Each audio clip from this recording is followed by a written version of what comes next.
தமிழ்நாட்டில் கடந்த 4 ஆண்டுகளில் காவல் நிலையங்களில் மரணமடைந்த 20க்கும் மேற்பட்டோரின் குடும்பத்தினரை தமிழக வெற்றிக் கழக தலைவர் விஜய் நேரில் சந்தித்து அவர்களுக்கு ஆறுதல் தெரிவித்து நிதியுதவியையும் வழங்கவிருப்பதாக தகவல் வெளியாகி இருக்கிறது.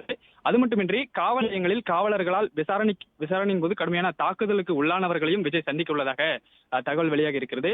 வருகிற சனிக்கிழமை மாலை அல்லது ஞாயிற்றுக்கிழமை காலையில் பனையூர் அலுவலகத்தில் குடும்பத்தினரை விஜய் நேரில் சந்தித்து அவர்களுக்கு ஆறுதல் தெரிவித்து நிதியுதவியை விஜய் வழங்க உள்ளதாக தகவல் வெளியாகி இருக்கிறது. மேலும் காவலர்களால் அழித்து கொலை செய்யப்பட்ட அஜித்குமார் மரணத்திற்கு நீதி கேட்டும் கடந்த 4 ஆண்டுகளில் நடைபெற்ற 24 காவல் நிலைய மரணங்கள் குறித்து வெள்ளை அறிக்கை வெளியிட வலியுறுத்தியும் வருகிற ஞாயிற்றுக்கிழமை தமிழக வெற்றிக் கழகம் சார்பில் சென்னையில் ஆர்ப்பாட்டம் நடத்த திட்டமிட்டுள்ள நிலையில் அதற்கு முன்னதாக குடும்பத்தினரை நேரில் சந்தித்து இந்த நிதியுதவியை வழங்கவிருக்கிறார். மேலும் தமிழக வெற்றிக் கழகம் அமைப்பு ரீதியாக பிரிக்கப்பட்டுள்ள 120 மாவட்டங்களில் இருந்தும் மாவட்ட செயலாளர்கள், சார்பணி நிர்வாகிகள், மாவட்ட ஒன்றிய கிளைக்கழக நிர்வாகிகள் உள்ளிட்டோர் இந்த சென்னையில் நடைபெறக்கூடிய ஞாயிற்றுக்கிழமை நடைபெறக்கூடிய ஆர்ப்பாட்டத்தில் பங்கேற்கவும் தலைமை கழகம் சார்பில் அவர்களுக்கு அழைப்பு விடுக்கப்பட்டிருக்கிறது.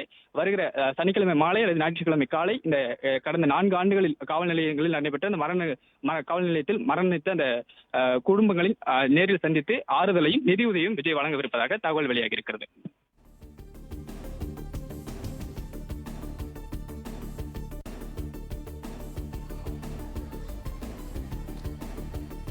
விவரங்களுக்கு நன்றி மகேந்திரன்.